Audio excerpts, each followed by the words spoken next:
Tell me y'all just saw Caitlin Clark destroy Cheryl Reeves on national TV. I know y'all saw free smoke, ayy, free smoke, ayy, free smoke, ayy, free smoke. Bruh, Caitlin Clark want all the smoke. Caitlin Clark want all the smoke, bruh. Bruh, she just annihilated Cheryl Reeve on national television. I didn't see that coming. They asked Caitlin Clark, hey, Caitlin, are there any player trades you like to make? Nah, I'm kind of set with my team, but I would like to trade coaches. Ladies and gentlemen, we just witnessed Caitlin Clark absolutely incinerate Cheryl Reeve on national television in a display of dominance. That makes a heavyweight knockout look like a pillow fight. Because you want to talk about free smoke, well, Caitlin Clark didn't just ask for the smoke, she inhaled the entire factory and breathed fire right back into the face of the Minnesota Lynx coaching staff. I honestly did not see this level of annihilation coming, but when they asked Caitlin if she wanted to trade players, she looked dead into the camera and effectively said she wanted to trade coaches and let the whole world know she is coming for heads. We are currently standing at ground zero of what can only be described as the single most catastrophic event in the history of the Women's National Basketball Association, and I am not using that word lightly, because the sheer scale of this disaster is unlike anything we have ever seen in professional sports. If you thought you understood the magnitude of the Caitlin Clark saga, you need to erase everything you thought you knew, because the reality has just shifted on its axis and we are spiraling into absolute chaos. We are no longer operating in the realm of polite sports debate, because we are witnessing the complete and total disintegration of the league's leadership, credibility, broadcast live to millions of stunned viewers across the globe. What happened tonight was not just a leak, it was a full exposure that ripped down the curtain, revealed the Wizard to be nothing more than a bitter gay establishment terrified of its own future. Caitlin Clark, the rookie who has single-handedly revitalized the sport, has effectively confirmed what conspiracy theorists have been screaming for months, and the vindication is absolute. The system is rigged and the hate is personal, and the decision to leave her off the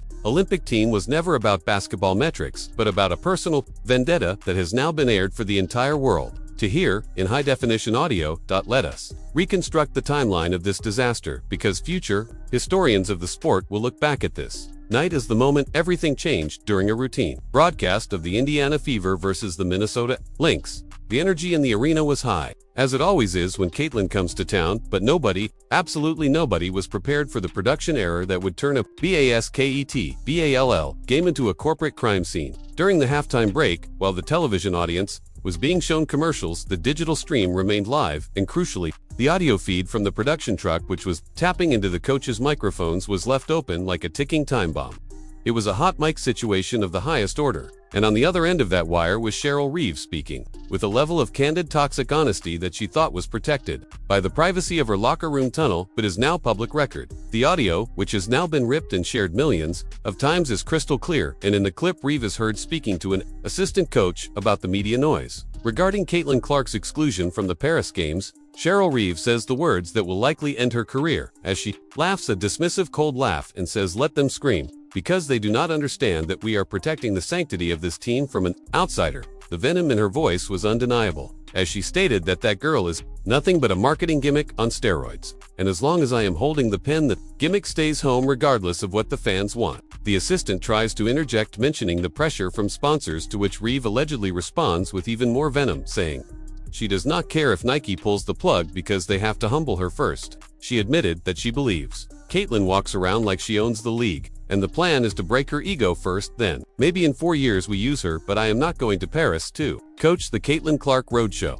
I want you to let those phrases sink into your conscious, because this is the head coach of the United States national team admitting on tape that our primary motivation was not winning gold but humbling a 22-year-old superstar. It is an admission of malice and an admission that the basketball fit argument we were fed for weeks was a complete lie designed to cover up a personal dislike for the way Caitlin Clark has changed the culture of the sport. The internet exploded instantly, and within seconds of the clip airing, the chat rooms froze in shock before erupting in rage with calls to fire Reeve, trending globally before the third quarter even started. But the true horror for the league wasn't just the fan reaction, it was the realization that the news travels faster than light in a sports arena, and Caitlin Clark was about to find out exactly what was said about her by the opposing coach. Sources from inside the tunnel confirmed the worst-case scenario for the league, which is that Caitlin Clark heard the audio because a teammate scrolling through social media during the halftime break saw the clip and played it for her. Witnesses described the scene in the Fever locker room as deadly silent, as Caitlin reportedly didn't say a word and didn't cry but simply sat there staring at the floor, listening to the loop of Cheryl Reeve calling her a gimmick over and over again. Then she stood up, and the look in her eyes, according to those present, was not human. It was the look of a predator who had just been given permission to kill, and she walked out of that locker room with a darkness around her that was terrifying. She wasn't going out there to play basketball anymore. She was going out there to destroy a reputation. And when the teams returned to the floor for the second half, the atmosphere in the arena had shifted completely. The third quarter of this game will go down in history as the revenge game because Caitlin Clark didn't just score, she made a statement. With every single touch of the ball starting with a logo 3 right in front of the bench, she didn't run back on defense. She turned and looked directly at Cheryl Reeve and held her follow through for an uncomfortable 3 seconds, sending a clear message that here is your gimmick, and she is about to torch your entire defensive scheme. It got worse as possession after possession, Clark targeted the players Reeve had selected for the Olympic team, putting the presumptive starting point guard on skates with a crossover so vicious the crowd gasped in collective horror. She drove into the paint against the veteran bigs, took hard fouls, finished the play, and screamed a primal, angry scream that echoed through the arena, proving she was on a warpath. Any second guessing here about not having Clark on the Olympic team?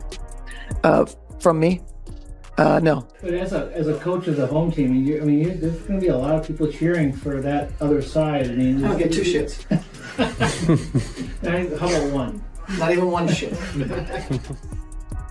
But when Caitlin reached Cheryl Reeve, the entire world held its breath as the camera zoomed in so close you could see the sweat on their brows. Cheryl Reeve extended a hand, perhaps in a desperate attempt to save face, but Caitlin Clark stopped, looked Reeve dead in the eye. The time the fourth quarter rolled around, Caitlin had 40 points and the Lynx were demoralized, looking like they were caught in the middle of a domestic dispute they wanted no part of. While the camera cuts to Cheryl Reeve were absolutely brutal. You could see the moment she realized she was caught as an assistant coach leaned over and whispered something in her ear, causing the color to drain from her face as she looked at her phone and heard the crowd chanting for her firing. She realized that the hot mic had caught her, and she realized that the beast destroying her team on the court was fueled by her own toxic words and a Shakespearean tragedy of her own. Making the villain created the hero, and the hero was burning the villain's house down. But the defining moment came after the final buzzer. When the Fever won largely due to Caitlin's 50-point explosion, the tradition is to shake high and laughed, the exact same dismissive cold laugh that Reeve had used in the audio recording before walking away. It was the ultimate disrespect, and it was absolutely perfect, as Caitlin was saying, "You don't get to humble me, because I humble you," and the aftermath began. Before the players even showered, Caitlin walked to the podium, sat down, and before a single reporter could raise their hand, she grabbed the microphone and said, "If hard work and breaking records is a gimmick, then I am proud to be a gimmick." She declared she would rather be a gimmick than a coward who smiles in her face and stabs her in the back on a hot mic before dropping the mic and walking off in a clip that is now being played on every major news network. Inside the league offices, the situation is catastrophic as we are hearing reports of emergency calls with the Board of Governors and sponsors like Nike, who are reportedly threatening to pull funding from USA Basketball if Reeve is not removed immediately. You cannot have the face of your brand being insulted by the coach. You also sponsor creating a conflict of interest that costs billions, while players like Breena Stewart and Aja Wilson are reportedly requesting private meetings to distance themselves from this mess. The locker room is poison, and there is a very real possibility that we see a player boycott or a demand for a coaching change within the next 20 hours, because the legal ramifications for workplace harassment are massive.